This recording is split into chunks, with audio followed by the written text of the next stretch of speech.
जमीनों की खरीद फरोख्त करने वाला नटवर लाल, शिक्षा की जमीन हड़पने वाला जमीन माफिया, शिक्षा के मंदिर की जमीन हड़पने वाला नटवर लाल, बिना दस्तावेज 1 करोड़ में बेच डाली स्कूल की जमीन, शरीफों के चेहरे में छुपा जालसाज, जमीन का घोटालेबाज नटवर लाल।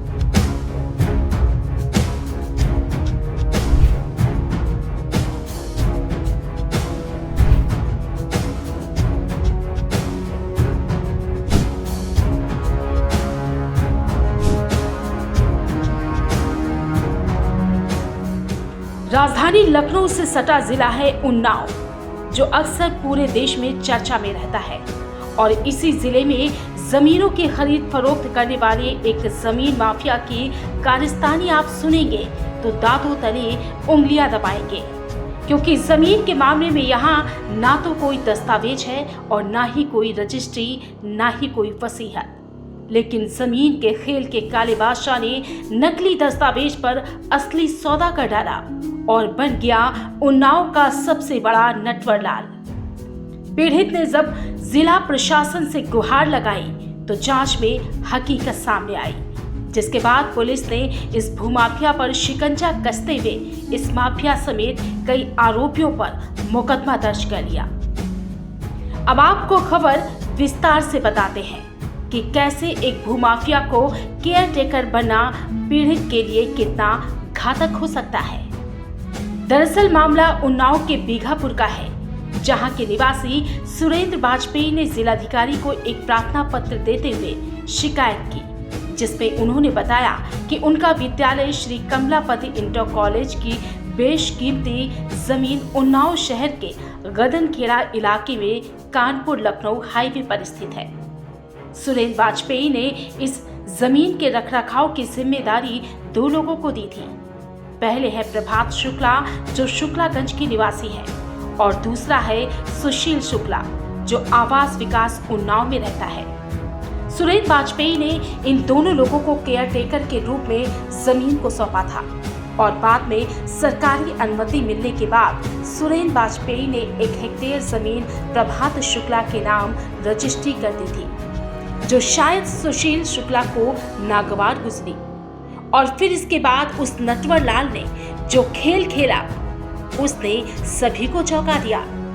आरोप है कि सुशील शुक्ला ने विद्यालय की जमीन को फर्जी तरीके से नरूल हक और फुरकान शाह के नाम के 2 लोगों को 1 करोड़ 70 लाख रुपए में एग्रीमेंट कर दी। सोचिए ना कि वो जमीन का मालिक है और ना ही वारिस, मात्र एक केयर टेकर के दम पर इस माफिया ने जमीन का एग्रीमेंट कर बड़ा खेल खेला।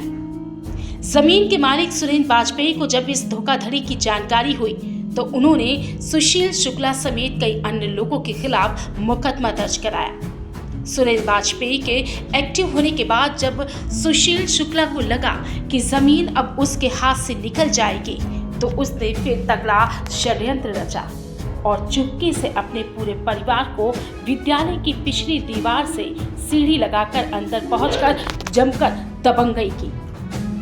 गेट अंदर से बंद कर पीड़ित लोगों के साथ जमकर मारपीट की और खूब ईंट पत्थर चलाए। पुलिस जब मौके पर पहुंची तो हाई वोल्टेज ड्रामा करना शुरू कर दिया। दबंगई की वीडियो सामने आने और पुलिस की जांच के बाद कोतवाली पुलिस ने आरोपी पर एक और मुकदमा दर्ज कर दिया, जिसके बाद बौखलाए नटवर लाल ने पुलिस के अधिकारियों पर उल्टा सीधा आरोप लगाने लगे। जमीन के लालच इस माफिया पर इस कदर हावी हुई कि वो लगातार अपने गुर्गों और रसूख के दम पर विद्यालय की जमीन पर कब्जा करने की कोशिशें जारी रखे रहा, जिससे विद्यालय प्रबंधन और छात्र छात्राओं की सुरक्षा पर भी सवाल खड़े हो रहे हैं। पीड़ित सुरेंद्र वाजपेयी ने जिलाधिकारी को एक बार फिर प्रार्थना पत्र देकर निष्पक्ष जांच की मांग की है और उनका कहना है कि यदि जल्द कार्रवाई नहीं हुई तो विद्यालय की जमीन पूरी तरह अवैध कब्जे की चपेट में आ जाएगी। फिलहाल प्रशासन लगातार इस भूमाफिया पर शिकंजा कसे हुए है, लेकिन अपने रसूख और दबंगई के चलते बार बार बचता रहा है। फिलहाल पीड़ित न्याय की आस में डीएम से गुहार लगा रहा है जिसके बाद एक्टिव मोड में रहने वाली कोतवाली पुलिस ने आरोपियों के खिलाफ मुकदमा दर्ज कर जेल भेजने की तैयारी शुरू कर दी है। क्या नाम है? मेरा नाम भुवन कुमार बाटी है। बाटी जी का प्रार्थना प्रतिक्रिया डीएम के लिए इस संदर्भ में प्रार्थना पत्र क्या मांगती है? मेरी एक विद्यालय की ज़मीन है हाईवे पे। मेरी ज़मीन एक विद्यालय के हाईवे पर है, जिसमें अवैध रूप से सुशील कुमार शुक्ला कब्जा करने का प्रयास कर रहे हैं और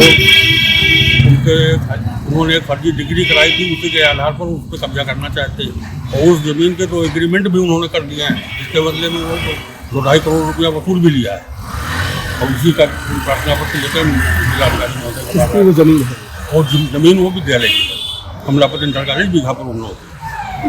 जो सुशील शुक्ला है क्या भूमाफिया है, कैसे लोग? माफिया टाइप के ही हैं, तभी इतना परेशान कर रहे हैं और जमीन पर कब्जा करने का लगातार प्रयास कर रहे हैं।